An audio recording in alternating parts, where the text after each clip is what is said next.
সবাইকে স্বাগত জানাচ্ছি। আমি ফিরোজ তোহার। শুরুতেই সংবাদ শিরোনাম জানিয়ে দেব এই মুহূর্তে হাতে পাওয়া সর্বশেষ গুরুত্বপূর্ণ আপডেট বাংলা সংবাদ। শুরুতেই থাকছে সাবেক তথ্য ও সম্প্রচার প্রতিমন্ত্রী মোহাম্মদ এ আরাফাতকে সীমান্ত পার করে দেওয়ার চেষ্টা চলছে বলে অভিযোগ উঠেছে। এ কাজে ঢাকা মহানগর উত্তরের গোয়েন্দা পুলিশের ২-৩ জন কর্মকর্তা সহায়তা করছেন, এমনটাই অভিযোগ করেছেন গুলশান সোসাইটি নির্বাহী কমিটির সদস্য আরাফাত আসওয়াদ ইসলাম।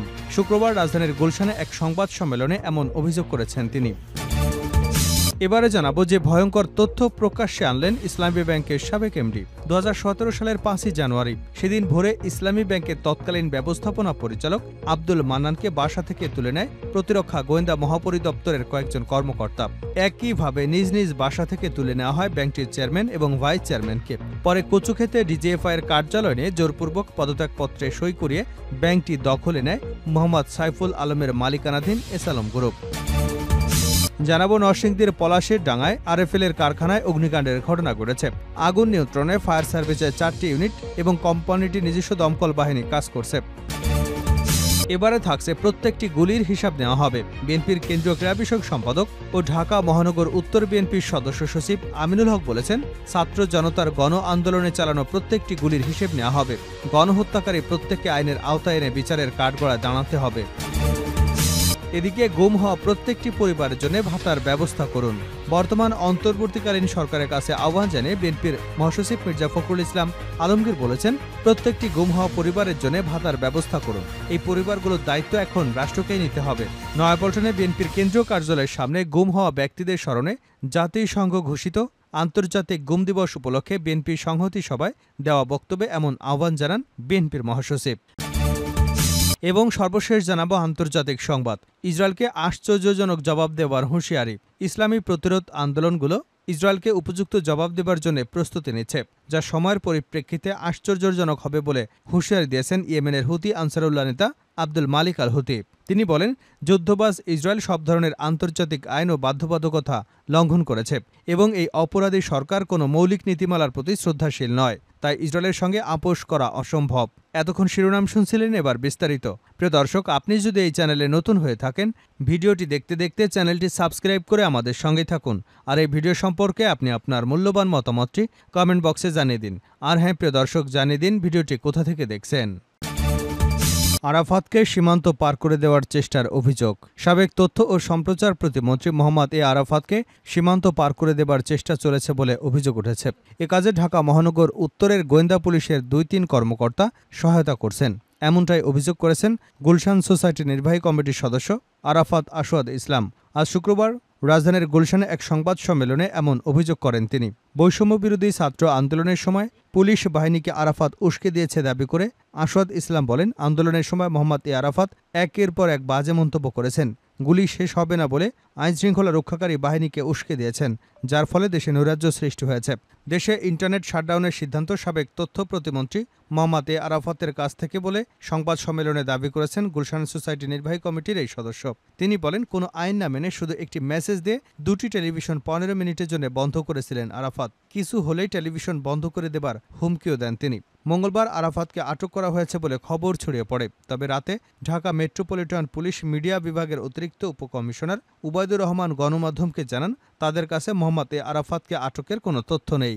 ডিবিতে খোঁজ নিয়েছিলেন, সেখানেও আটকের কোনো তথ্য মেলেনি।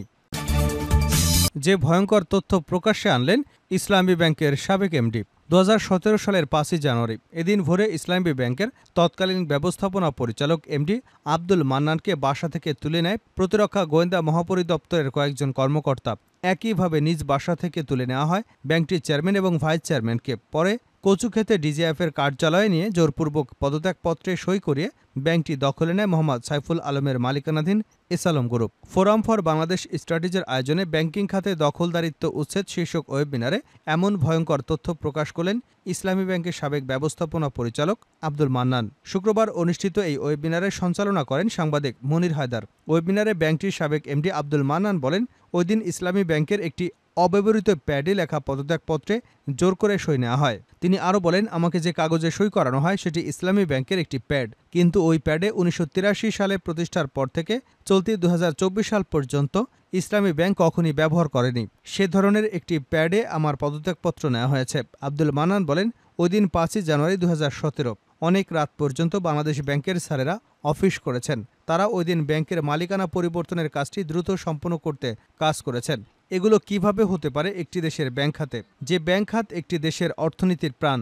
তিনি আরও বলেন, পরের কয়েক বছর তাদের টেলিফোনে বাংলাদেশ ব্যাংক তাদের অনেক সিদ্ধান্ত পরিবর্তন করেছে। এসবের বিরুদ্ধে ব্যবস্থা নেওয়া দরকার, যাতে ভবিষ্যতে এমনটা ঘটানোর সাহস কেউ না পায়।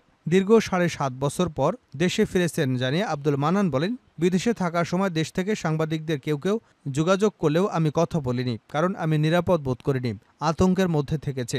আবার বাংলাদেশে এসে নিঃশ্বাস নিতে পারবো বলে মনে করিনি। তিনি আরও বলেন, আমি এখন মনে করি কথা বলার স্বাধীনতা পেয়েছি, তবে সেই ভয় কাটাতে বোধহয় সময় লাগবে।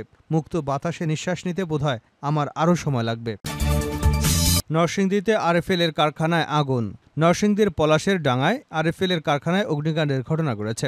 আগুন নিয়ন্ত্রণে ফায়ার সার্ভিসের 4টি ইউনিট এবং কোম্পানিটির নিজস্ব দমকল বাহিনী কাজ করছে। আজ শুক্রবার বিকাল 5টার দিকে এই অগ্নিসংযোগের ঘটনা ঘটে। বিষয়টি নিশ্চিত করেছেন পলাশ ফায়ার স্টেশনের স্টেশন অফিসার সাদেকুল বারী।